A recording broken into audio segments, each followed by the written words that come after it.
Sebelum kita mulai, saya ingin mengucapkan terima kasih banyak kepada teman-teman yang sudah bergabung sebagai member di channel yang masih berkembang ini. Dukungan kalian sangat berarti. Kalau ada yang ingin mentraktir Mimin Kopi, bisa langsung klik link Saweria di deskripsi. Tanpa berlama-lama, langsung saja kita menuju ke videonya. Malam itu, udara terasa sejuk di bawah cahaya bulan yang menggantung tenang di langit. Di tengah hutan yang lebat, suara tangisan bayi menggema, menembus keheningan dan menggoyahkan dedaunan. Tangisan itu begitu nyaring hingga terdengar sampai ke sebuah rumah kayu terpencil milik seorang pemburu. Vincent, pria pemilik rumah itu, mendongakkan kepala dari meja makan. Ia menggenggam kapaknya melirik kepala-kepala hewan buruan yang tergantung di dinding. Kalau ini perampok, mereka memilih rumah yang salah. Gumamnya dengan nada tajam. Tapi langkah kaki yang tak meninggalkan jejak, serta jebakan yang tetap utuh membuatnya curiga. Mereka bukan pencuri biasa, pikirnya. Tapi mereka juga tak bisa lolos dari pendengaranku. Dengan kapak di tangan dan tatapan tajam, Vincent membuka pintu. Ia menyusuri halaman rumah hingga tiba di kandang. Namun, yang ia temukan hanyalah seekor kuda. Dan suara tangisan itu. Suaranya kini terdengar jelas, berasal dari tumpukan jerami. "Hah? Apa ini?" serunya terkejut. Ia menyibak jerami dan menemukan seorang bayi. Terbungkus kain lusuh, namun hidup. Vincent memeluknya, mendekatkan telinganya ke dada kecil itu. Detak jantung yang lemah namun nyata membuat hatinya tergetar. Wajah sang pemburu yang biasanya dingin perlahan melembut. Cahaya kehangatan muncul di matanya yang dulu penuh kematian. Olina, istrinya, muncul dari balik pintu sambil menguap. "Ada apa, Vincent? Kau membangunkanku." "Olina, Aku tak tahu harus bilang apa, tapi kupikir ini anak kita." Bayi itu membuka mata dan melambaikan tangan kecilnya. Angin tiba-tiba bertiup, awan menggulung menutupi bulan, lalu hujan turun perlahan. Tanah yang tadinya kering mendadak menjadi subur. Penduduk desa yang tengah tidur pun terbangun oleh bau tanah basah dan bernyanyi penuh sukacita. Sejak saat itu, bayi itu diyakini membawa keberkahan. Ia melindungi desa dari bencana, mengakhiri musim kelaparan, dan membuat orang-orang percaya bahwa ia adalah anak yang dikirim oleh sihir. Mereka pun memberinya gelar penyihir. 12 tahun kemudian, "Sharon, kau membaca lagi." Vincent menyapa dengan senyum hangat. Sharon, anak itu, menutup bukunya dan tersenyum pada ayahnya. Kini usianya 12 tahun, dan Vincent yang telah berusia 40 tahun memeluk puteranya dengan bangga. "Ayo pulang, makan malam sudah siap." Saat berjalan pulang, Sirone bertanya, "Ayah, bagaimana cara orang menggunakan sihir?" Pertanyaan itu membuat Vincent tersentak. Dalam hati ia bergumam, "Apa ini gara-gara buku yang kubelikan?" Ia menjawab sambil tertawa, "Sihir? Kalau kau bisa menebang pohon hanya dengan kapak, itu sihir, bukan?" Dari kejauhan, beberapa anak bermain sambil memperhatikan mereka. "Itu Sirone," kata salah satu anak. "Anak aneh yang cuma baca buku terus." Yang lain menimpali, kurus banget, sama sekali nggak mirip Vincent. Vincent mendengarnya. Ia menggenggam tangannya kuat, namun tak berkata apa-apa. Ia hanya memandangi Sirone yang masih tersenyum dan mengulang kata-katanya. "Jika menebang pohon dengan kapak itu sihir, aku ingin tahu lebih banyak tentang sihir." Vincent tersenyum pahit. "Besok kita ke kota, aku akan belikan buah favoritmu." Di pinggiran kerajaan Thormia Kreas, kereta kayu berhenti di depan toko. Sirone terpukau melihat kota besar. Toko pakaian mewah, aroma makanan lezat, dan keramaian yang belum pernah ia lihat. Vincent menatap putranya. "Tunggu di toko Martin. Jangan masuk gang dan jangan bertabrakan dengan bangsawan." Sirone mengangguk patuh. Di toko, ia membantu Tuan Martin dan menunjukkan kecerdasannya dengan menulis tanpa celah. "Anak ini pintar," pikir Martin. "Tapi anakku hanya tahu membuat kekacauan." "Pak, apakah Anda tahu tentang sihir?" tanya Sirone. Martin terdiam, lalu tersenyum. "Aku tak tahu banyak, tapi ada toko buku di sana." Siron segera berlari ke toko buku. Namun, saat ia menyentuh buku, pemiliknya membentak, "Jangan sentuh, buku-buku ini bukan untuk orang miskin sepertimu." Sirone terdiam, menunduk. Ia melihat seorang pelayan bangsawan datang, disambut penuh hormat. Pelayan itu bahkan membuang tumpukan buku ke tempat sampah. Sirone mengambil salah satunya dan tersenyum pahit. "Jadi begini caranya ayah mendapatkannya untukku." Saat berjalan, Sirone tersesat dan masuk ke wilayah bangsawan. Seorang penjaga menegurnya kasar, menyebutnya mencurigakan dan yatim piatu. Ia lari, sembunyi di semak, napasnya tercekat. Namun saat akan pergi, ia mendengar sesuatu dari balik tembok tinggi. Suara guru di Akademi Sihir. Topik hari ini, apa hal terpenting dalam belajar sihir? Jawaban murid-murid pun bermunculan, pengetahuan, kerja keras, uang, semuanya ditolak. Yang paling penting adalah wawasan. Sirone terpana. Kepala sekolah melanjutkan, 1 plus 1 adalah 2, tapi siapa yang bisa menjelaskan kenapa itu 2? Kita menerima itu karena hukum dunia sudah ada sejak awal. Begitu juga dengan sihir. Wawasan adalah jembatan untuk memahami dunia ini. Sirone berdiri terpaku. Hingga tiba-tiba suara guru itu berkata, "Anak di balik tembok, kau ingin ikut berdiskusi denganku?" Sirone panik, kotor, dan takut. Tapi dalam hatinya bergemuruh. Kalau aku tak memanjat tembok ini, aku akan menyesal selamanya. Dengan tekad membara, Sirone memanjat tembok tinggi itu. Ia melihat pemandangan dunia sihir yang selama ini ia impikan. Dan di tengahnya berdiri sang kepala sekolah, Mirhe Alpheas, penyihir tingkat 4. Senyum sang penyihir mengembang. "Ayo, kau datang untuk bermain denganku." Sirone mendekati kepala sekolah dan para murid lainnya dengan wajah tegang. Melihatnya, anak-anak bangsawan langsung berteriak nyaring. "Kepala sekolah, dia bukan bangsawan.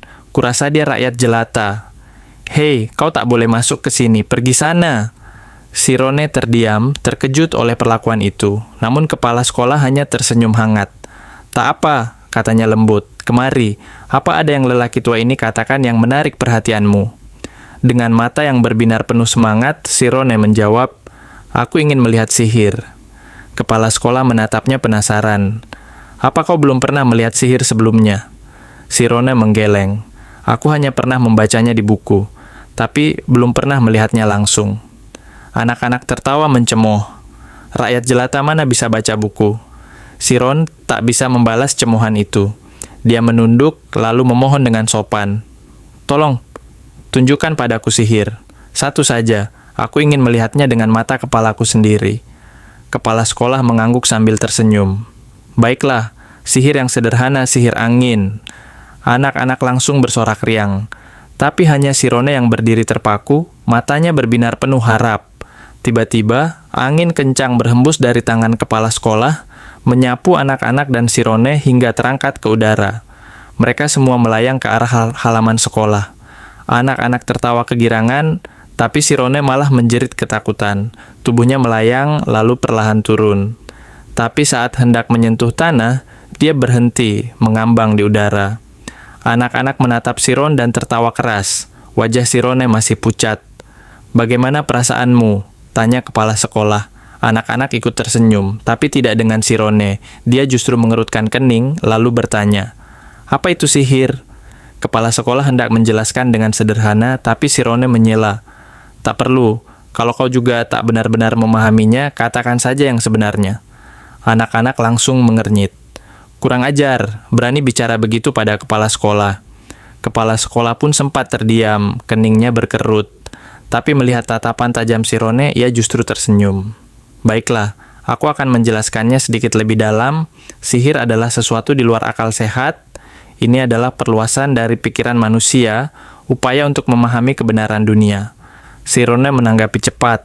"Itu tidak realistis, tapi justru karena itulah, mungkin penjelasan itu lebih dekat pada kebenaran." Anak-anak melongo, rahang mereka ternganga. Kepala sekolah tertawa. "Itu pasti tertulis di buku ya?" Sirone menggeleng. "Tidak, tapi aku melihat kesamaan dari semua buku itu. Banyak pemikiran orang-orang hebat dulunya dianggap absurd, bahkan ditertawakan. Tapi akhirnya, semua orang menerima ide itu sebagai kebenaran.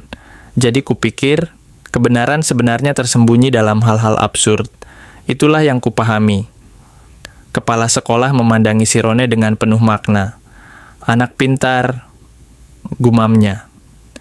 Meski ini sangat sulit, dia tetap berusaha menyerap dan menyaring informasi untuk memahami. Namun di dalam hatinya, kepala sekolah sadar, anak ini rakyat jelata. "Aku akan menunjukkan lebih jauh." Ucapnya lalu memanggil, "Shuamin, masuklah ke dunia spiritual." Gadis kecil bernama Shuamin maju ke depan. Dia menutup mata, menangkupkan tangannya. Tubuhnya mulai memancarkan cahaya hijau lembut. "Aku sudah masuk," bisiknya. Kepala sekolah lalu menggenggam tangannya. "Tebak, berapa koin yang ada di dalam tanganku?" "6," jawab Shuamin cepat. Dia membuka tangan. 6 koin. Shirone tercengang. Bagaimana? Kepala sekolah menjelaskan, ketika penyihir memusatkan pikirannya, ia jadi peka terhadap sekitarnya. Penyihir hebat bahkan bisa menghitung jumlah daun di pohon dari kejauhan.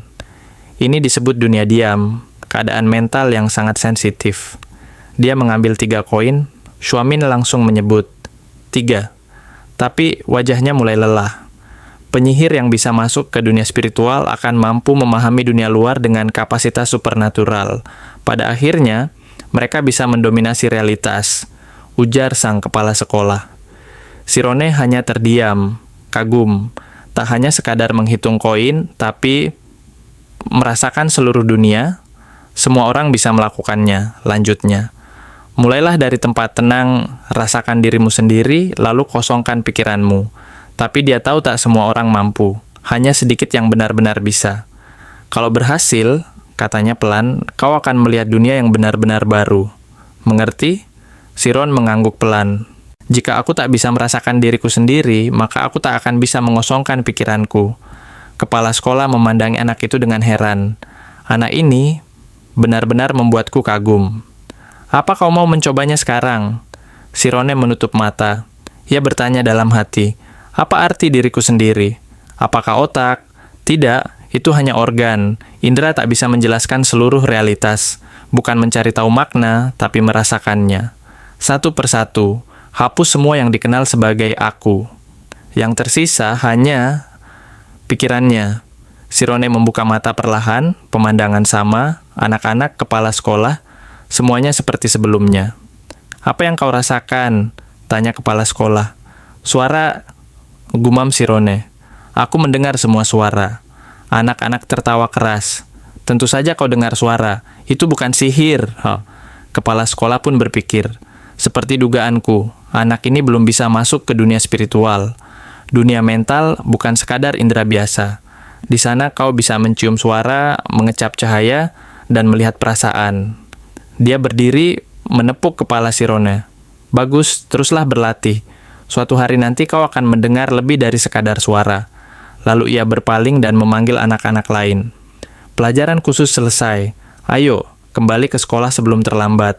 Tapi di dalam hatinya, ia berkata, sayang sekali, anak luar biasa. Andai saja dia bangsawan dan mendapat pendidikan sejak kecil, dia bisa sejajar dengan anak-anak ini. Tapi, dunia ini penuh anak jenius yang terlewatkan.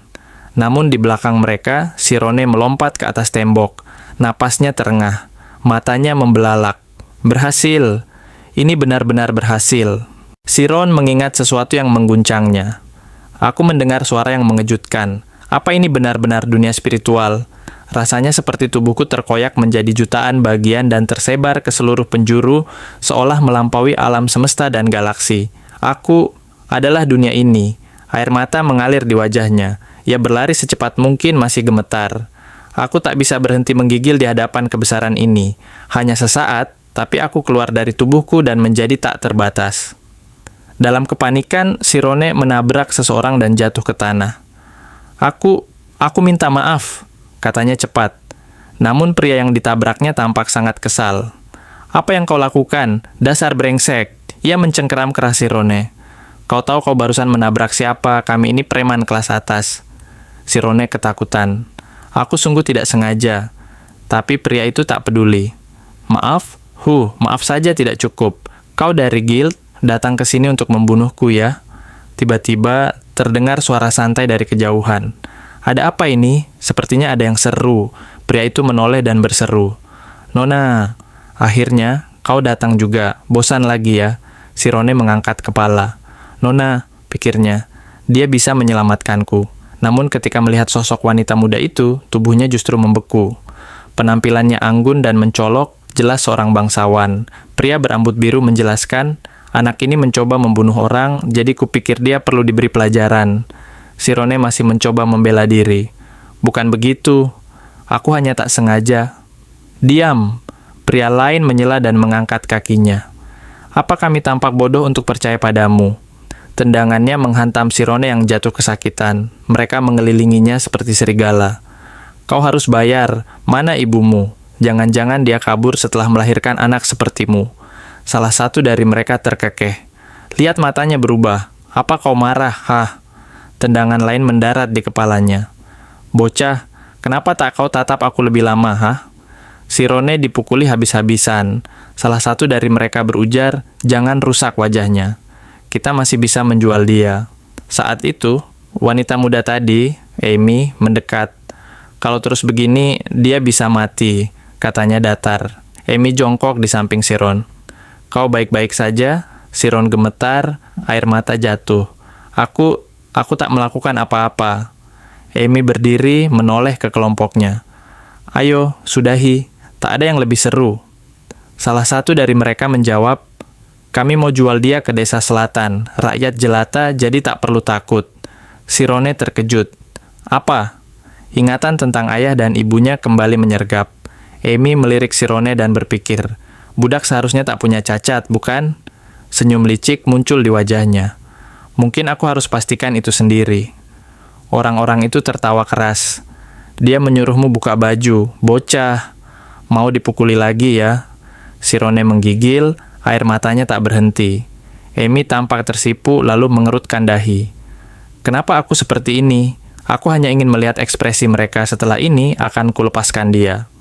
Tiba-tiba mata Sirone berubah menjadi biru. Seekor naga muncul di langit di antara kawanan gagak. Segalanya terasa membeku. Sirone menatap sekeliling, bingung. Teriakan keras bergema dari pohon kerajaan dalam ingatannya. Mantra yang bisa menciptakan angin. Suara kepala sekolah itu kembali menggema dalam pikirannya. Kerumunan menatap Siron bingung. Jiwanya tampak tersedot keluar. Bocah, apa kau tuli? Salah satu dari mereka berteriak. Tapi Sirone hanya menatap kosong. Amy melihat sesuatu yang janggal dan berteriak. Tunggu, hentikan. Tapi sudah terlambat. Tubuh Sirone memancarkan angin dahsyat. Semua orang terlempar keluar dari gang, menabrak tembok dan tanah dengan keras. Sirone menatap tak percaya. Orang-orang itu kini berlumuran darah. Ada yang tulangnya patah, ada pula yang berbusa dari mulut. Hanya Amy yang mendarat dengan tenang. Apa yang barusan terjadi? Amy berteriak. Warga jelata sepertimu, dari mana kau belajar sihir? Suara dari luar gang terdengar. Ada suara keras dari sana. Amy menggertakkan gigi. Sial, dan segera melompat pergi. Sirone masih terkejut. Dia terbang, tapi ketika seseorang terlihat berlari mendekat, Siron langsung panik. Dia tahu mereka tidak akan percaya. Maka ia berlari sekencangnya, meninggalkan semuanya. Dunia ini begitu dingin, pikirnya. Di tempat lain, di kediaman keluarga bangsawan kelas 1, House of Karmis, Amy mengumpat, Sial, aku tak percaya mereka bisa dikalahkan oleh anak kecil. Ayahnya, Shakora, pemimpin House of Karmis memandang tenang. Kau pulang cepat hari ini, apa kau bolos sekolah? Tapi dia langsung menyadari anaknya tengah kesal. Aku sudah mempelajari semuanya, tidak menyenangkan sama sekali. Amy menggerutu lalu naik ke atas sambil marah. Asisten Shakora berkomentar, meski kau jenius, tetap saja jangan ceroboh. Suatu hari nanti kau bisa dilampaui. Amy terdiam, wajahnya sedikit memerah. Shakora hanya menghela napas. Ia tak mengerti apa yang salah dengan anaknya. Tiba-tiba Amy bertanya, Ayah, tentang sihir, apakah kau mengenal seseorang dari Akademi Sihir yang bisa kau perkenalkan padaku? Suatu hari yang dingin, Vincent memanggil, Sirone, kau di mana? Sirone masuk ke dalam rumah dengan napas berat, sementara Olina segera memberitahu suaminya. Dia pergi ke area penebangan, katanya ingin mengambil lebih banyak kayu bakar. Vincent mengernyit. Apa? Salju masih turun dan dia pergi menebang kayu? Setelah berpikir sejenak, ia mengenakan mantelnya. Aku akan mencarinya. Di sepanjang jalan bersalju, kenangan masa lalu mengusik pikirannya. Musim semi itu, saat aku pertama kali membawa Sirone ke kota, dia sempat menghilang. Katanya hanya tersesat, tapi saat kembali dalam pelukanku, dia menangis. Apa yang sebenarnya terjadi padanya waktu itu? Sementara itu, jauh di hutan, Sirone berdiri di depan pohon penuh sayatan. Tangan kanannya menggenggam kapak, napasnya berat.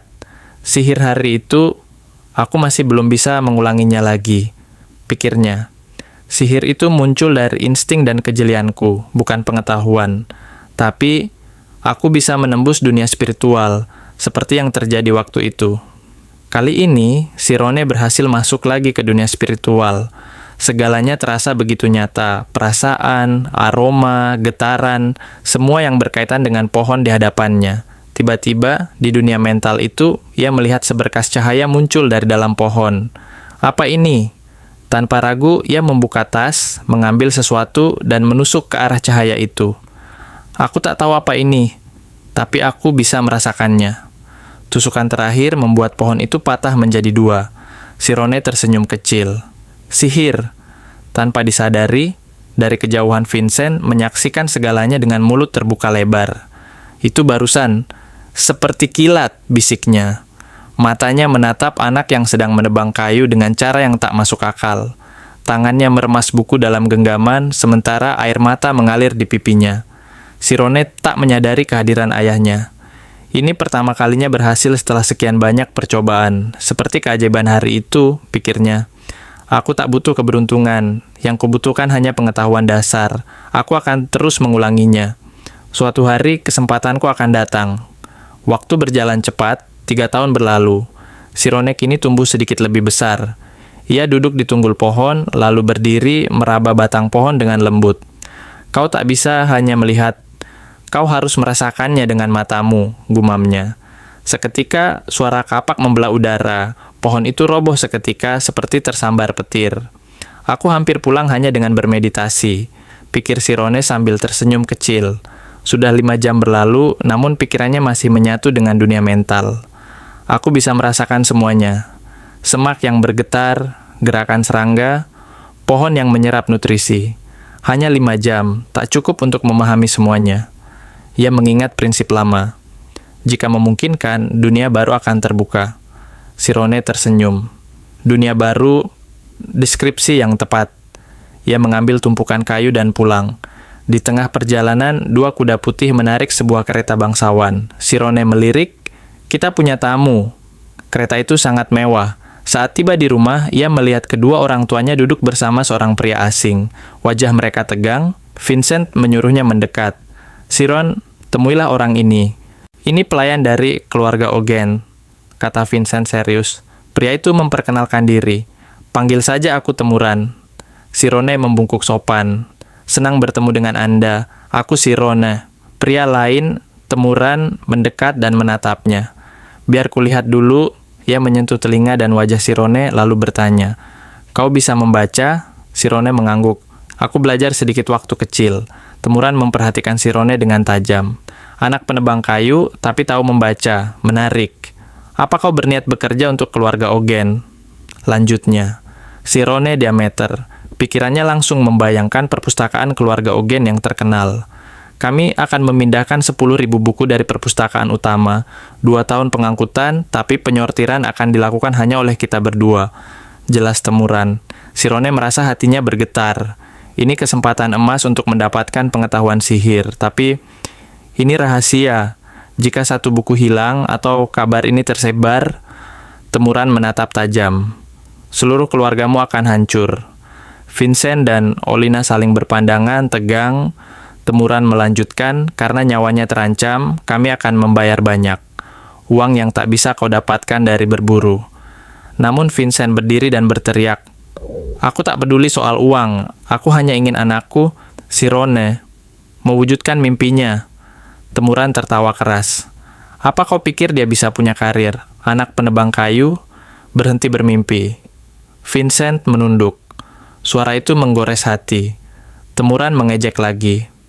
Atau kau berbohong pada anakmu? Kenangan menyesakkan kembali menyeruak. Vincent teringat masa lalu, saat Olina mengajari Sirone membaca hanya untuk bermain-main. Tapi bocah itu cepat belajar. Cerdas, Vincent selalu berpikir, jika saja dia anak bangsawan, pasti bisa bersekolah. Tapi dia segera menggeleng, mencoba menepis mimpi yang terasa salah. Tidak, dia putraku, anak penebang kayu harus belajar hidup di hutan. Namun dalam hati, ia tahu ia takut. Takut masa depan anaknya lenyap. Hingga hari itu, Vincent berlutut di hadapan Temuran dan memohon, "Jika yang kau butuhkan adalah rakyat jelata yang bisa membaca, tolong pakai putraku. Dia sudah membaca sejak kecil. Dia pintar, tapi tolong biarkan dia membaca buku." Kembali ke masa kini, Vincent gemetar. "Aku tak butuh uang. Jika tahu akhirnya akan begini, aku tak akan pernah memohon padamu seperti itu." Air mata jatuh deras di wajahnya. "Keluar dari rumahku, aku tak butuh uangmu. Keluar sekarang, aku tak akan pernah memohon seperti itu lagi. Berani-beraninya kau mengejek keluargaku hanya karena kami tak punya banyak uang." Temuran menyeringai, lalu dengan santai mengenakan topinya. "Maaf, sepertinya kalian belum tahu siapa diri kalian sebenarnya." Saat suasana menegang, suara Sirone memecah keheningan. "Tidak, ayah, aku akan melakukannya." Temuran yang hampir pergi berhenti dan menoleh kembali dengan tatapan terkejut. Vincent segera memanggil Sirone dengan panik. Namun Sirone tetap teguh. "Apa kau serius?" Temuran memperingatkan dengan nada datar. "Aku bahkan belum mengancammu, tapi sekali rumor menyebar, hidupmu bisa hancur." Namun Sirone menjawab tanpa ragu. "Tak apa, izinkan aku yang melakukannya." Ia tersenyum lembut, air mata menggenang di sudut matanya. "Aku tak akan pernah membocorkannya, dan jika sesuatu yang buruk terjadi, aku tak akan menyalahkanmu." Temuran memandangnya dalam diam, lalu mengangguk perlahan. "Baiklah, kalau kau benar-benar menginginkannya, aku akan menjemputmu dalam seminggu. Jika sebelum itu kau berubah pikiran, tak masalah. Tapi begitu kau melangkah ke dalam villa," ia menatap tajam, "kau tak akan bisa pergi sebelum semuanya selesai." Pintu tertutup. Vincent meraih bahu anaknya dengan panik. "Sirone, kenapa engkau menyetujui permintaan seperti itu? Dia hanya mencari kambing hitam untuk mati sebagai gantinya. Ini salahku, aku yang harusnya menanggungnya." Sirone menunduk, lalu memeluk ayahnya erat. "Terima kasih, ayah. Terima kasih sudah memberiku kesempatan ini. Hadiah terbesar dalam hidupku." Air matanya menetes di bahu Vincent, yang kini hanya bisa membalas pelukan itu dengan tangisan. "Jangan khawatir, Sirone. Kau pikir ayahmu tak bisa melindungimu?" Ia menatap putranya lekat-lekat.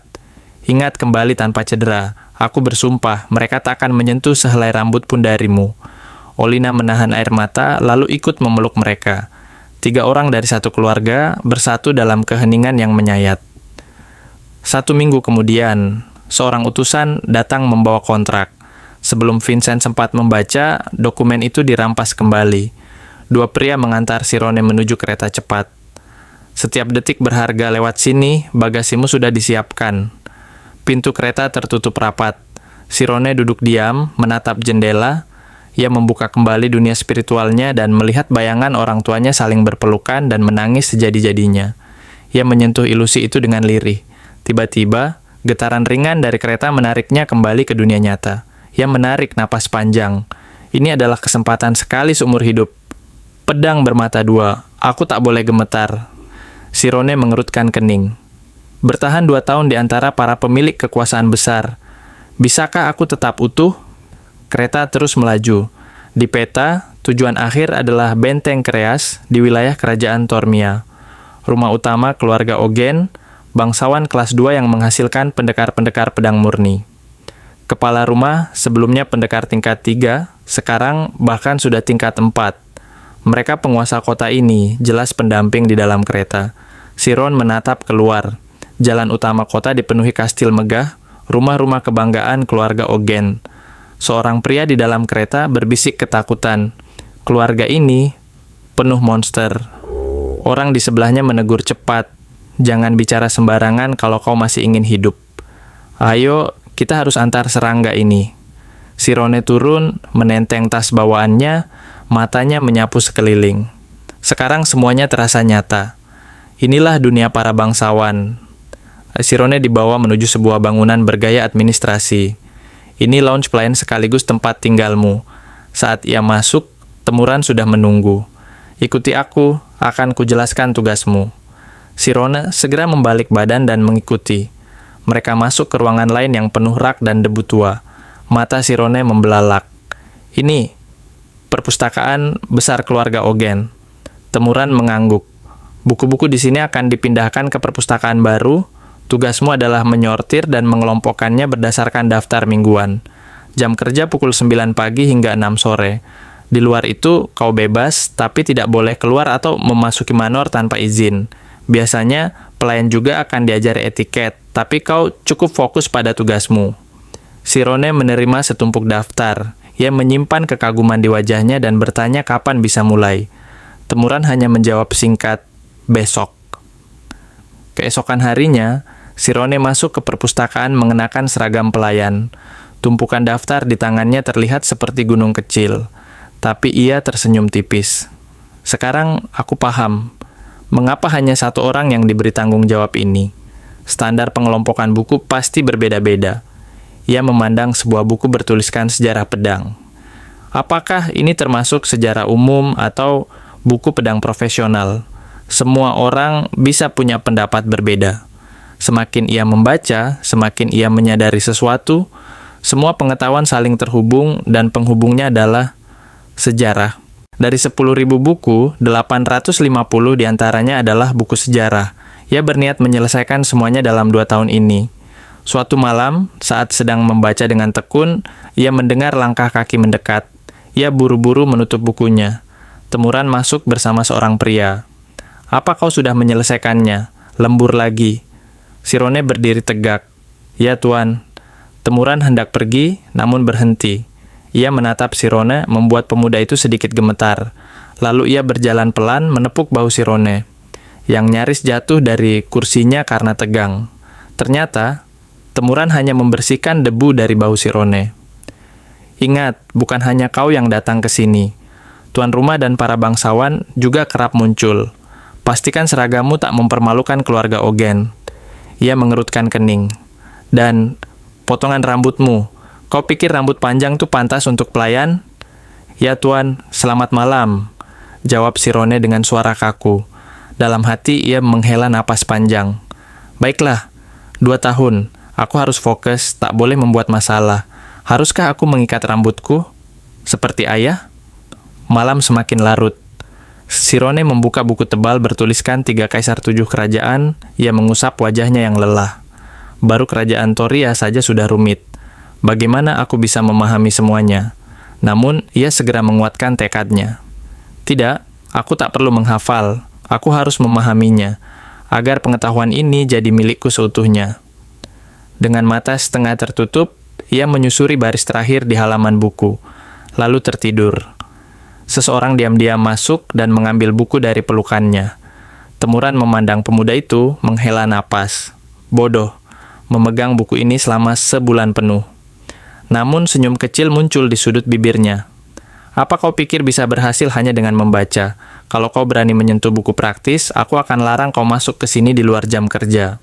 Ia menutup pintu, meninggalkan Sirone yang tertidur pulas di bawah cahaya redup. Tapi setidaknya, dia hanya idiot keras kepala. 3 bulan telah berlalu sejak Siron mulai bekerja di rumah utama keluarga Ogen. Suatu hari, seorang pelayan bertanya padanya, "Apa kau sudah mengatur buku-buku itu?" Siron tersenyum sambil mengangguk.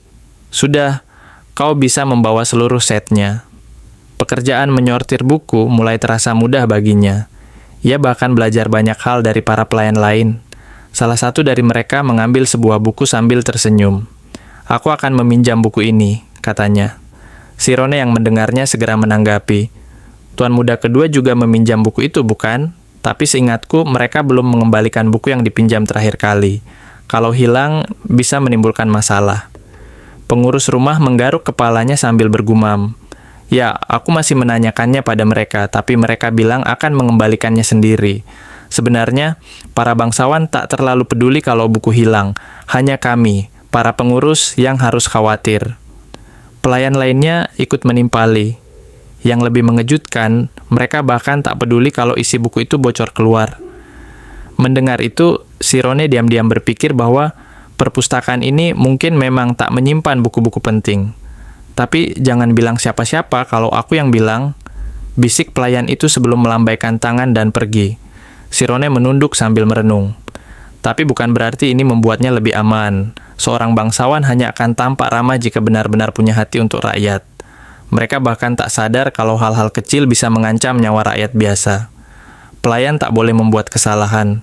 Mereka harus dingin dan tanpa emosi, seperti Tuan Temuran.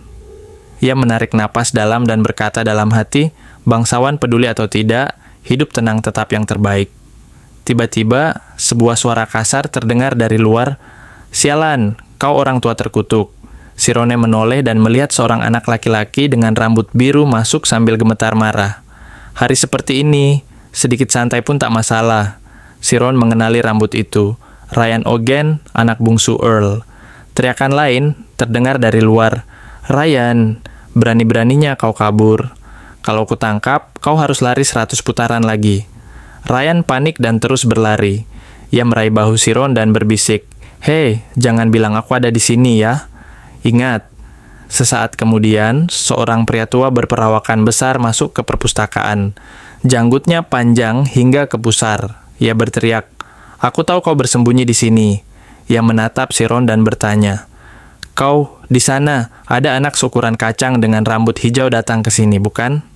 Sirona, yang tubuhnya jauh lebih kecil, berpikir, kalau anak berambut biru itu saja dianggap seperti kacang, lalu aku ini apa? Sambil menahan keringat, Siron mencoba tersenyum. Menurutku, dia mirip adik bungsu. Tapi, maaf, boleh aku tahu siapa Anda? Pria tua itu mengerutkan kening.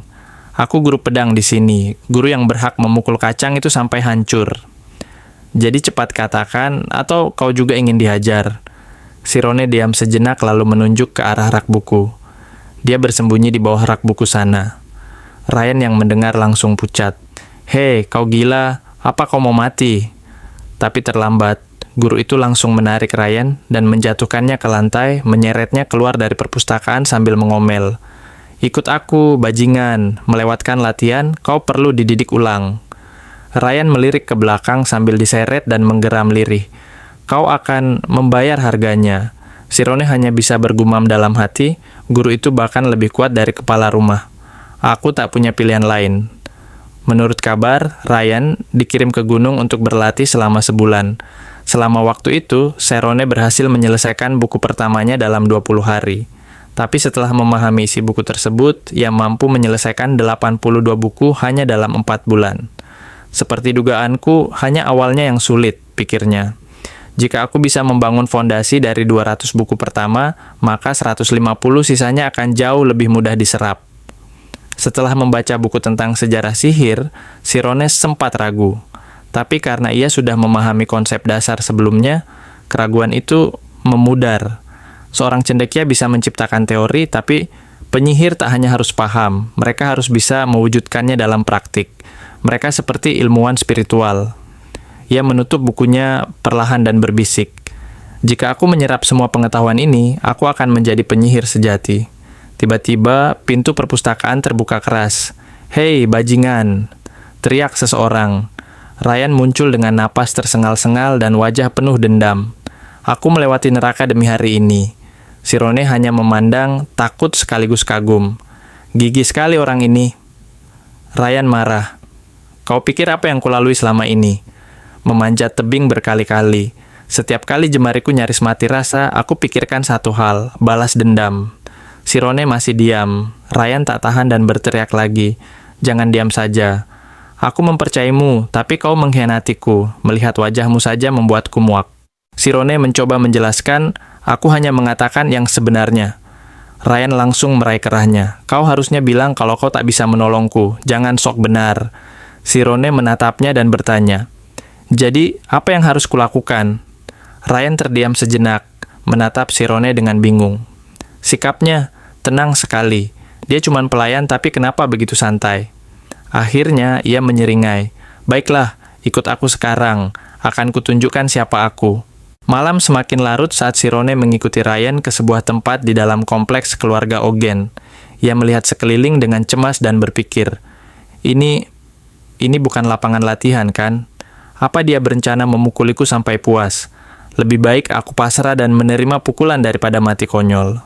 Siron menghela napas dalam-dalam.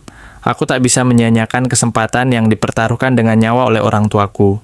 Tanpa banyak bicara, Ryan melemparkan sebuah pedang kayu ke arah Siron. "Tangkap!" serunya.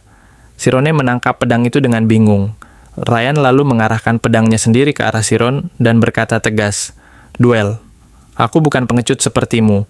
Karena sudah meremehkanku, seseorang yang ditakdirkan menjadi pendekar hebat, kau harus menerima hukumannya." Sirone akhirnya tak tahan dan membalas, "Apa aku melakukan sesuatu yang pengecut?" Ryan melanjutkan dengan tatapan menyala, "Sebagai pelayan di keluarga Ogen, kau seharusnya melindungi keluarga ini. Tapi kau malah menjualku ke tuanmu karena takut dipukuli. Meski aku sedang dalam masalah, kau memilih mengorbankanku. Itu bukan tindakan terhormat." Sirone menunduk, tak bisa menahan rasa malu. Matanya pun berubah serius. Ryan mengangkat pedangnya dan bersiap. "Jarak kekuatan kita terlalu jauh. Jadi aku akan memberimu 3 serangan bebas sebelum aku mulai menyerang." Sirone menatap tajam. Tatapan itu tak diragukan lagi, dia seorang Ogen sejati. Pedang kayu ini sangat keras. Jika aku kena pukul serius, bisa-bisa tulangku patah. Apa yang harus kulakukan? Setelah berpikir cepat, Sirone memutuskan, "Aku hanya punya satu pilihan, 3 kesempatan. Mari kita coba." Sirone mengambil posisi dan mengayunkan serangan pertama. Ryan memblokirnya dengan mudah. Sirone terkejut oleh kekuatan yang ia rasakan di benturan itu. Tangannya gemetar menahan sakit, namun ia tak menyerah. Dengan kedua tangannya, ia menggenggam pedang erat dan menyerang untuk kedua kalinya. Ryan masih bisa menangkisnya dengan mudah, dan bahkan menyindir sambil tersenyum. "Itu serangan kedua. Kau bahkan belum tahu cara memegang pedang yang benar." Siron berkeringat deras. Hanya tersisa 1 kesempatan. Sekarang atau tidak sama sekali. Saat itu, mata Siron berubah menjadi biru. Ia memasuki dunia spiritual. Ryan menegang saat melihat perubahan itu. "Apa-apaan posisi itu?" serunya. Sirone mengangkat pedangnya dengan fokus dan berkata pelan, "Jika kau tidak menggunakan kekuatan penuh, kau tak akan bisa menangkis serangan ini." Mereka kembali beradu pedang. Dentuman kayu terdengar keras. Ryan bersiap membalas serangan, namun tiba-tiba terdengar suara retakan. Pedang di tangan Ryan pecah berkeping-keping. Ryan terpaku. Matanya membelalak, tak percaya dengan apa yang baru saja terjadi. Tak hanya Ryan, pedang di tangan Sirone juga patah. Ia terengah-engah. "Taruhanku berhasil," gumamnya. Sirone mengingat prosesnya. "Aku merasakan serangan pertama, menghitung waktu lawan saat serangan kedua, lalu melancarkan niatku pada serangan ketiga. Pukulan kilat yang kulatih selama 3 tahun." Ryan masih tertegun, menatap pedang kayu yang patah di tangannya. Ia berseru, "Hei, kau!" Sirone menoleh kaget. "Dari mana kau belajar ilmu pedang?" tanya Ryan, memandangnya serius. Sirone gemetar. "Ini bukan ilmu pedang, hanya pukulan kilat." Ryan mendengus. "Begitu bodoh, Sirone menjelaskan cemas. "Ayahku bekerja di gunung. Aku membantunya menebang pohon, tapi karena tubuhku terlalu lemah untuk menebang kayu biasa, aku menemukan cara ini agar lebih ringan. Kami menyebutnya pukulan kilat." Ryan terdiam. Dalam hatinya, "Apa-apaan itu? Dia belajar teknik seperti ini hanya dengan menebang pohon? Aku sudah memegang pedang 15 tahun, mana mungkin bisa sekuat itu hanya dari menebang kayu?" Ingatan masa kecil Ryan terlintas. Suara pujian terdengar. "Wow, luar biasa. Kau baru 12 tahun, tapi sudah bisa teknik rahasia keluarga Ogen. Tak ada lagi yang bisa kuajarkan. Roy, kita rayakan kejeniusanmu." Ayahnya bangga memandangnya. Namun, Ryan juga teringat pada sosok lain yang menangis di belakang mereka, anak yang tak pernah disorot. "Kau selalu bertanya kenapa aku tak bisa mengejarnya, Rai Ogen." Sirone melihat wajah Ryan yang muram. Tuan muda?" Tiba-tiba Ryan berteriak, "Aku tak akan menerima ini." Sirone panik. "Tuan muda, apa aku membuatmu tak nyaman?" Namun Ryan berteriak lagi, lebih keras, "Diam." Sirone terkejut. Kali ini Ryan mengeluarkan pedang sungguhan dari sarungnya lalu melemparkannya ke arah Siron. "Ambil. Karena kedua senjata kita hancur, pertarungan belum selesai. Kau sudah menguasai teknik pedang pembunuh. Maka aku akan memperlakukanmu sebagaimana mestinya." Ia menunjuk Sirone. "1 bulan dari sekarang, kita bertarung di sini dengan pedang sungguhan." Sirone menatap pedang itu dengan panik. "Pedang sungguhan? Aku bisa mati." "Tuan muda, tolong pikirkan lagi. Aku belum pernah belajar ilmu pedang seumur hidupku." Ryan hanya menatapnya dingin. Itu sebabnya aku memberimu waktu. Jika kau bisa menguasai teknik pembunuh hanya dengan menebang kayu, maka kau pasti bisa menghadapiku. Ia menambahkan, jangan pernah coba kabur, karena aku pasti akan melampauimu. Pagi itu di perpustakaan, Sirone memegang kepalanya. Oh, sekarang aku mengerti. Keluarga Ogen punya rambut hitam dan biru. Patriark mereka, Ogen Bischoff, punya 3 putra dan 1 putri. Putra sulung berambut hitam, pendekar pedang tingkat 6. Putri sulung berambut biru, jenius dalam musik dan kini jadi musisi kerajaan. Putra kedua, Ogen Rai, juga jenius. Ia menghela napas. Tapi Ryan berbeda, semua orang tahu. Bahkan dengan pemandu pribadi, dia tetap dianggap tak kompeten. Siron menggaruk kepala. Aku bodoh, harusnya kubiarkan dia memukuliku saja. Kini aku melukai harga diri seseorang yang selalu dibandingkan dengan saudaranya. Air matanya menggenang. Bangsawan selalu merasa lebih tinggi. Kukira aku aman jika tak menjawab soal buku.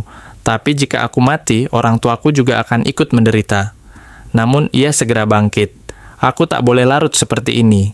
Sirone mulai mencari buku tentang dasar ilmu pedang. Anggap saja aku akan menjadi penyihir. Aku cukup kuat karena tinggal di gunung. Jika aku belajar bertahan, aku bisa selamat. Ia membuka buku pertamanya dengan tekad. Keesokan pagi, gemuruh langkah terdengar. Ryan berlari seperti orang gila. Para guru kagum, dia telah melewati 100 putaran. Hebat, bahkan lebih cepat dari rekor sebelumnya. Namun Ryan berteriak, "Sialan, ini latihan macam apa?" Guru bingung, "Apa maksudmu?" Ryan menggertakkan gigi. "Aku masih bisa berdiri. Apa kau tak punya metode yang lebih berat?" Guru menatapnya dengan prihatin. "Ada apa denganmu?" Namun Ryan hanya menjawab datar. "Tak ada." Dalam hati guru berpikir, apa penyebabnya kali ini? Dia sudah menguasai teknik pedang. Ia menarik napas. "Baiklah, tapi jika kau mati, jangan salahkan aku." Di sisi lain, Sirone membaca tentang skema, visualisasi tubuh manusia. Penyihir punya dunia spiritual, pendekar punya skema. Dengan menguasai skema, seseorang bisa mengendalikan setiap sel tubuhnya. Sirone menutup bukunya. Ini bertentangan dengan dunia spiritual, tapi harus kucoba. Ia menutup mata, menyelami kesadarannya. Skema berbeda, bukan menghapus diri, tapi menggali lebih dalam keberadaan kita. Namun ia segera sadar, jika kugunakan seluruh tenagaku untuk skema, itu akan bertabrakan dengan dunia mental. Tiba-tiba ia teringat seorang gadis berambut merah, Amy. Apakah dia menggunakan skema palsu, tapi dia sangat kuat di usia semuda itu. Sore hari, Sirone mengangkat pedangnya di lapangan terbuka. Kuharap 8 arah tebasan bisa jadi dasar yang baik. Ia menebas, dari atas menyilang, dan seterusnya. Di tempat lain, Ryan juga berlatih habis-habisan. "Berhenti, Ryan," seru gurunya. "Ototmu bisa rusak." Namun Ryan mengabaikannya. "Belum rusak," katanya sambil menebas tiang kayu. Mengapa aku belum bisa kuasai skema?" Guru akhirnya menghentikannya dan memeluknya. "Cukup, Ryan, untuk hari ini." Mereka duduk bersama, Ryan memegangi lengannya. "Sakit sekali." Guru bertanya, "Apa yang kau pikirkan?" Ryan menjawab lemah, "Aku ingin bisa, tapi aku tak tahu caranya." Guru berkata lirih, "Jenius tahu apa yang mereka kuasai. Mereka hanya berlatih saat yakin akan berhasil. Tapi yang ditakuti jenius adalah tekad membara seseorang yang menantang batas." Ryan terdiam, lalu tersenyum kecil. "Dari semua nasihat, ini yang paling kusukai." Ia mengepalkan tangan. "Jika aku tak dilahirkan dengan bakat, aku akan melatihnya. Aku pasti akan menang." Di tempat lain, Siron terengah-engah. Tubuhnya dibasahi keringat setelah latihan panjang. Malam sudah larut namun ia belum berhenti. Apa itu ilmu pedang? Pikirnya dalam hati. Ini adalah proses mempelajari cara menghabisi nyawa. Tapi di sisi lain, ini juga pertarungan psikologis antara hidup dan mati. Ia membayangkan musuh yang tak terlihat menyerang dari segala arah. Faktanya, dalam pertarungan ada 8 arah utama serangan. Dalam sebulan terakhir, aku melatih diriku menebas ke 8 arah itu dan mengalahkannya. Siron bergerak, memutar pedangnya dalam satu siklus gerakan. Di dunia spiritualnya, ia terus mensimulasikan pertarungan berlatih keterampilan paling dasar hari demi hari. Larut malam, ia melempar pedangnya ke tanah dan tertawa lelah. Ternyata jalan para pendekar memang seperti ini. Ia menatap langit malam yang bertabur bintang. Dunia ilmu pedang ternyata sama tak terbatasnya seperti dunia sihir. Dengan perlahan, ia menyarungkan kembali pedangnya dan berkata lirih, seolah berbicara kepada orang tuanya di kejauhan. Ayah, ibu, maaf. Mungkin aku tak bisa kembali, tapi aku tidak menyesal. Meski jalan ini penuh bahaya, aku telah melihat dunia yang luar biasa. Malam berikutnya, obor kembali menyala di tengah stadion yang sunyi. Ryan sudah menunggu sejak lama. Begitu melihat Sirone datang, ia langsung berseru tanpa ragu. Ayo mulai. Ia menarik pedangnya dari sarung, memperhatikan sosok Sirone yang tenang. Baru sebulan, tapi dia sudah memancarkan aura itu. Ryan teringat kembali pada pertemuan pertama mereka sebulan lalu. Saat itu, dia bahkan belum pernah menyentuh pedang. Tapi sekarang, dia tenang sekali. Apa dia benar-benar setalenta Rai? Semakin ia memikirkannya, semakin kuat keinginannya untuk menang. Aku harus mengalahkan Sirone. Aku harus menang. Kemari, serunya keras, lalu melesat ke arah Siron bagaikan roket. Siron, yang sudah siap dalam posisi bertahan, segera membuka domain spiritualnya. Ia menelan ludah, menyadari perbedaan kemampuan mereka. Ilmu pedangnya luar biasa. Levelnya jauh di atasku, tapi aku bisa merasakan arah pedangnya, itu cukup. Ryan juga memperhatikan itu. Dia mengamati gerakanku. Apa dia tidak takut pada pedangku? Sirone berpikir dalam diam. Aku tak takut mati. Ketakutan akan kematian berasal dari masa depan, dan masa depan belum terjadi. Selama kau tak bisa membayangkan langkah selanjutnya, kau akan bisa melompat ke dalam jurang tanpa ragu. Ryan menatap Siron dengan serius. Bukan cuma siap mati, dia seolah mengendalikan emosinya sepenuhnya. Tapi aku juga tak takut mati. Dengan teriakan keras, Ryan mengayunkan pedangnya dan menerjang ke depan. Sirone langsung menganalisis arah serangan. Ke kanan, pedangnya terangkat, menangkis serangan dengan tepat. Tapi Ryan tak berhenti. Jika begini terus, rasanya seperti menghadapi dinding. Pikir Ryan terus menekan. Siron mulai kewalahan. Pukulan pedangnya cepat dan berat. Kecepatan ayunannya mulai melebihi kemampuan deteksiku. Tebasan Ryan akhirnya mengenai tubuh Siron, membuat darah mengalir. Siron mengutuk dalam hati. Aku akan kalah. Ryan mengangkat pedangnya tinggi dan mengayunkan lagi. Siron terpaksa mundur, terengah-engah. Aneh, kenapa serangannya seperti ini? Ryan tersenyum puas. Kau sadar ya? Ini ilmu pedang Ogen, pedang besar. Setiap tebasan, aku berniat melelehkan tulangmu. Aku akan menghancurkanmu dengan kekuatan. Ia berteriak lagi, memancing Sirone untuk menyerang.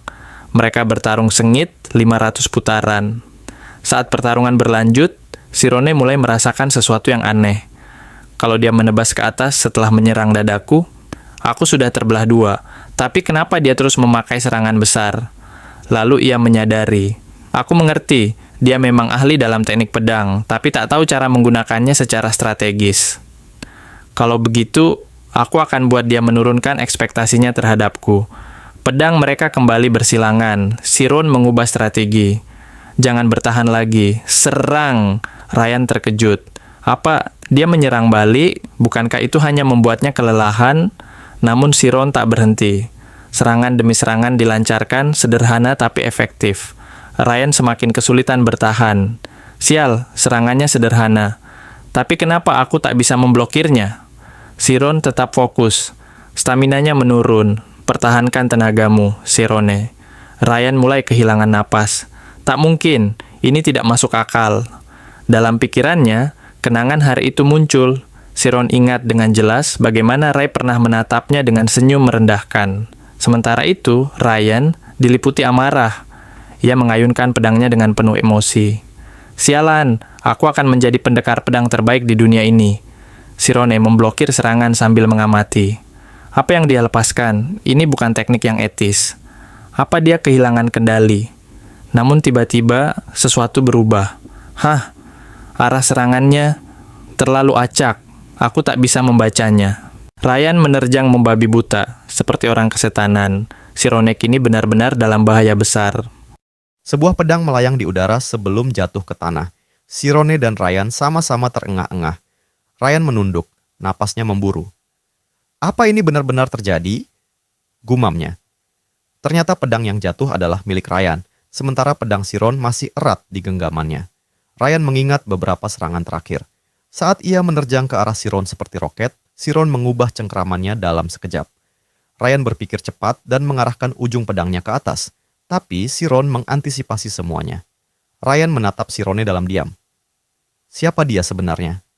Sementara itu, Siron juga belum bisa mempercayainya. Aku menang? Tapi, apa yang harus kulakukan sekarang? Meskipun ini hanya kompetisi, dia tetap bangsawan. Aku baru saja menginjak harga dirinya. Lagi, aku tidak tahu apa yang akan dia lakukan selanjutnya. Lapangan latihan begitu sunyi. Hanya terdengar napas mereka berdua. Ryan akhirnya berkata, "Aku kalah." Ia menggosok kepalanya dengan pasrah. "Aku kalah lagi. Kau menang karena aku kalah. Jadi, bahkan jika kau memutuskan untuk membunuhku, aku tak punya apa-apa untuk dikatakan." Sirone menatapnya dengan kaget, lalu tertawa. "Apa-apaan ini? Kau bercanda?" Ryan tampak bingung. Sirone mendengus. "Apa kau pikir aku akan benar-benar membunuhmu? Jika aku membunuhmu, Tuan Muda, apa kau akan mengatakan hal konyol seperti itu?" "Enggak, tapi kita bertarung mempertaruhkan nyawa kita, dan aku mengaku kalah, bukan?" Tanya Ryan serius. Sirone membentak. "Hanya kau yang mempertaruhkan nyawamu. Aku hanya ingin bertahan hidup." Perdebatan memanas. "Dari awal aku pikir pertandingan ini omong kosong. Kenapa kau menyalahkanku, padahal kau yang tak mau berlatih?" Sirone meledak. Ryan menyela. "Tunggu, kau bajingan. Siapa yang menyalahkan siapa? Ini semua karena kau kecil hati. Pertemuan kita pertama itu, kau seharusnya menunjukkan rasa hormat." "Menghormati monyet?" Sirone mendelik. "Pernahkah kau pikirkan bagaimana perasaanku? Aku terjebak di antara anak pemilik rumah dan guru pedangnya. Kalau kau benar-benar layak dihormati, kau tak akan menempatkan pelayanmu dalam situasi seperti itu. Apa kau pikir orang yang terhormat akan menghadapi guru pedangnya sendiri dengan kesombongan?" Ryan terdiam. Kata-kata Siron seperti tamparan. Tiba-tiba semuanya terasa masuk akal. Bagi Ryan, ini adalah duel hidup dan mati. Tapi bagi Siron, ini hanyalah usaha menyelesaikan kesalahpahaman. Siron begitu lelah hingga duduk di tanah. "Ah, aku benar-benar pikir aku akan mati tadi." Ryan menatapnya, heran. Bukankah biasanya setelah kompetisi, orang-orang saling menyemangati? Tapi pendekar sengit tadi menghilang begitu saja. Sirone menangis. Air matanya mengalir.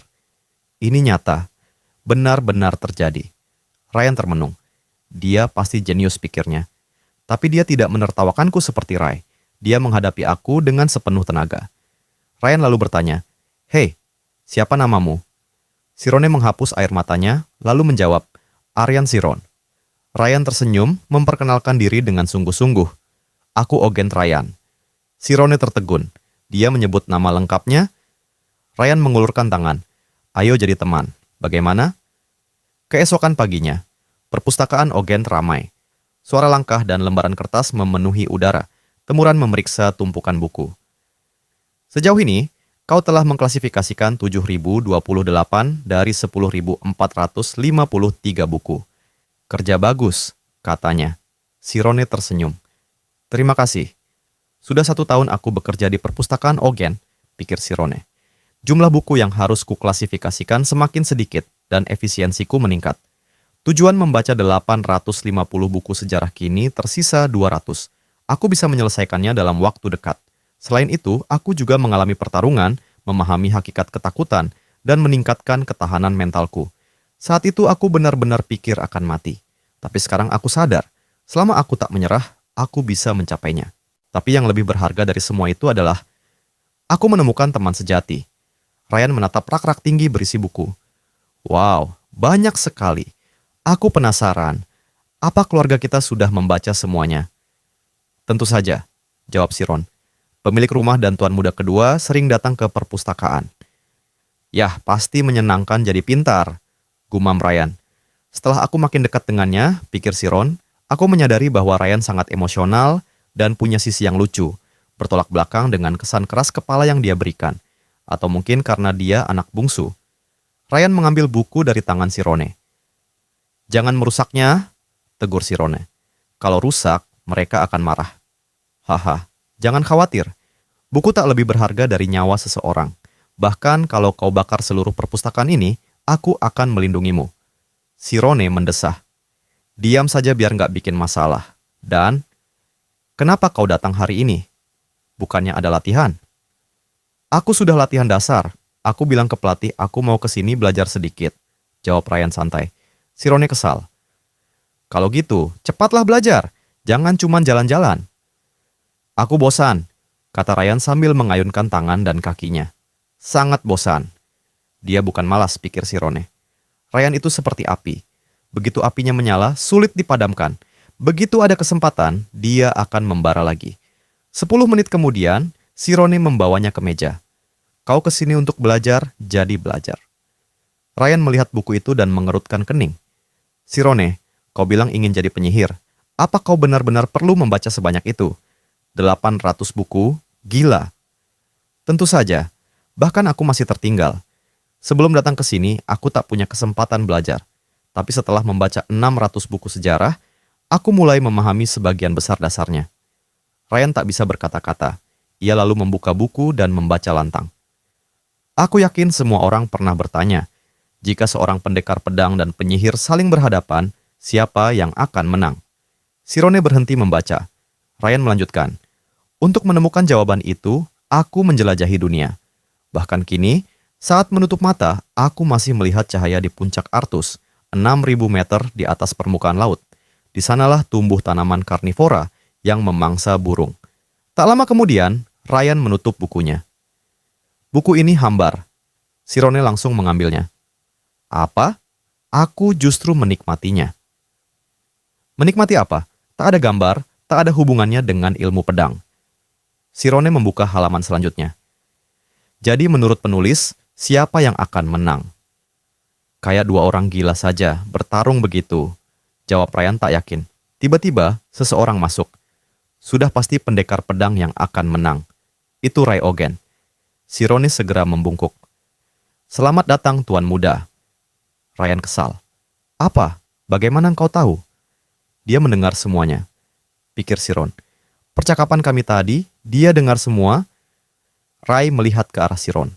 Seorang pelayan yang berani bicara seperti itu pada bangsawan tak akan mudah dimaafkan. Ryan mendengus. "Haha, kau pasti memihak pendekar pedang karena kau sendiri pendekar pedang, ya?" "Kenapa aku yakin?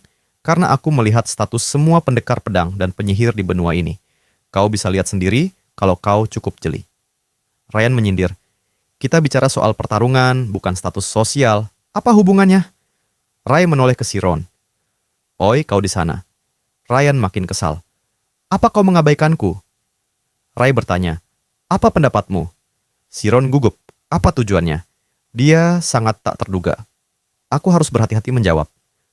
"Kalau level mereka sama," jawab Sirone hati-hati, "menurutku akan sulit bagi pendekar pedang menang jika penyihir sudah memasuki dunia spiritual. Tapi jika pendekar bisa menyerang lebih dulu dengan kekuatan fisik." Ray memotong. "Tidak, kau salah." Dia tersenyum sinis. "Penyihir akan kalah." Sirone terdiam. Ryan berdiri di belakang mereka, kesal tapi tak terkejut. Sejak kecil, dia selalu begitu. Kalau dia tak suka seseorang, dia akan menginjak-injak apa yang paling mereka hargai. Ray kembali bicara. "Kau suka sejarah, bukan? Aku yakin kau pernah dengar tentang 5 zirah tubuh. Artefak yang bisa mengacaukan dunia spiritual penyihir. Aku bicara soal anti-sihir."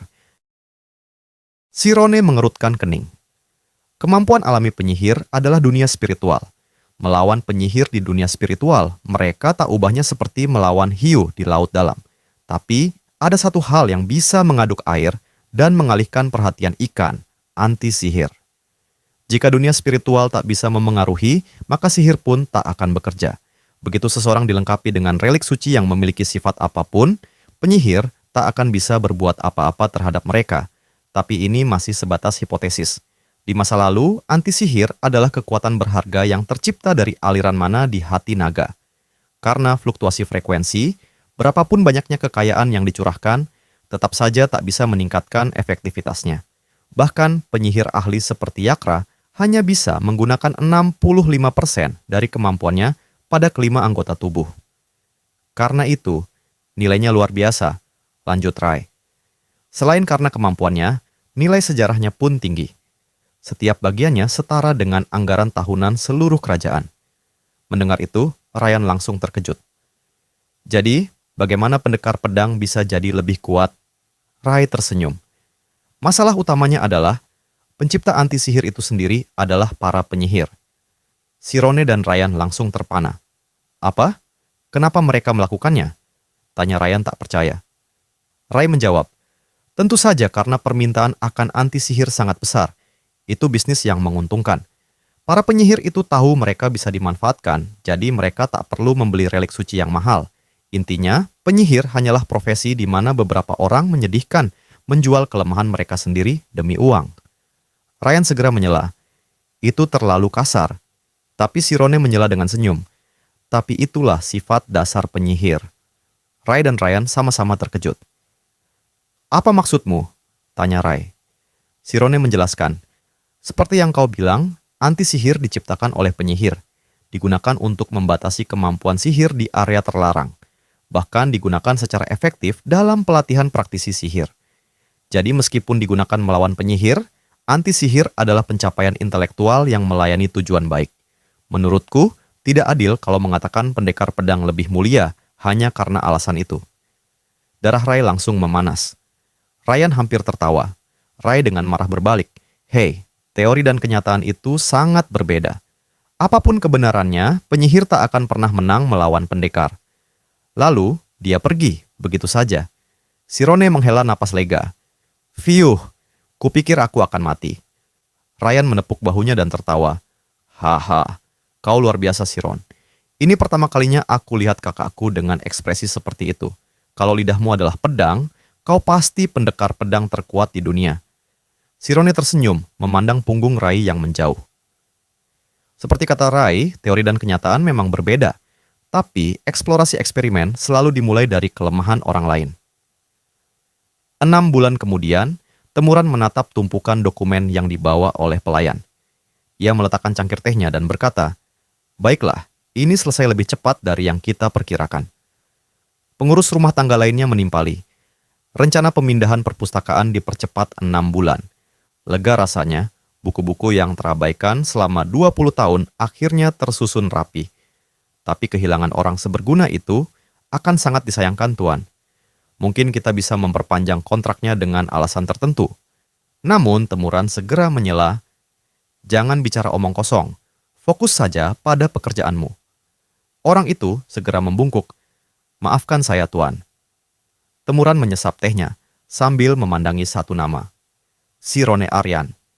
Sementara itu, Sirone tengah menutup halaman terakhir dari buku terakhirnya. Membaca satu buku itu mudah. Tapi membaca ratusan buku adalah hal yang berbeda. Gumamnya. Ia tersenyum puas. Seperti mimpi, akhirnya selesai. Tiba-tiba, Ryan berlari masuk ke perpustakaan sambil terengah-engah. Sirone, kau sudah selesai? Apa benar-benar sudah selesai membaca semuanya? Sirone mengangguk sambil tersenyum. Ya, tak ada lagi yang tersisa untuk kubaca, setidaknya di sisi ini. Ryan menghampiri dan langsung menjabat tangannya sambil tertawa. Kau hebat, kau benar-benar sudah baca semuanya, luar biasa. Ia menepuk bahunya penuh kagum. Selamat. Sirone menatap Ryan dan berkata, Ryan, sebelum aku pergi, bolehkah aku mengunjungi rumahmu? Ryan tertegun. Apa? Benarkah? Sirone bingung. Kenapa terlihat begitu terkejut? Ryan tampak menyesal. Aku cuma mengira kau terlalu menjaga jarak denganku. Aku kecewa, jadi tak menyangka kau akan mengatakan itu. Siron tersenyum. Riley, ya? Aku juga agak menyesal soal itu. Mengingat kembali, tempat mereka sering bertemu hanyalah perpustakaan. Dan setiap kali Ryan datang, Siron selalu sibuk. Kesempatan mereka untuk bertemu dan berbincang pun sangat sedikit. Aku jadi penasaran dengan tempat tinggalnya, pikir Siron. Ryan berseru. Baiklah, ayo pergi, seluruh keluargaku sedang keluar hari ini. Tak lama kemudian, Siron berdiri di depan sebuah mansion raksasa. Wow, tempat ini agak menakutkan. gumamnya. Ryan, apa boleh langsung masuk dari pintu utama begini? Jangan khawatir, tak ada yang pulang sebelum sore, jawab Ryan. Sirone mengikuti Ryan masuk dan berjalan di lorong luas. Tempat itu sepi. Benar, mereka semua pelayan, ucap Ryan santai. Siron berpikir, gerbang besar itu hanya pintu kamar tidur. Satu ruangan di sini sebesar rumahku. Jadi Ryan ini benar-benar anak orang kaya, tapi tak sombong sama sekali.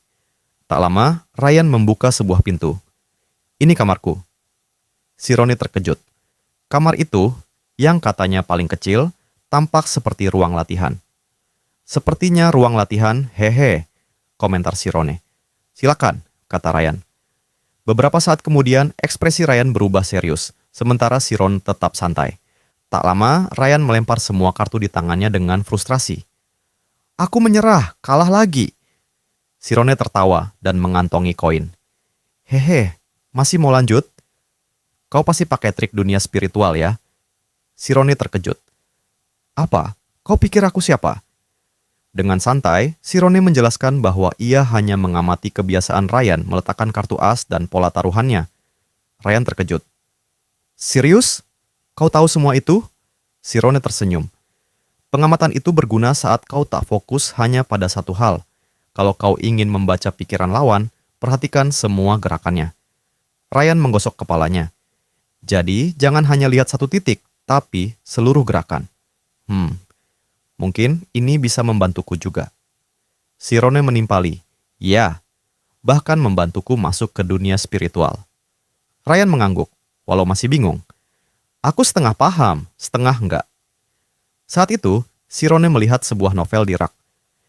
Ryan, boleh aku pinjam buku ini? Aku terlalu banyak baca buku sejarah akhir-akhir ini. Novel pasti menyegarkan.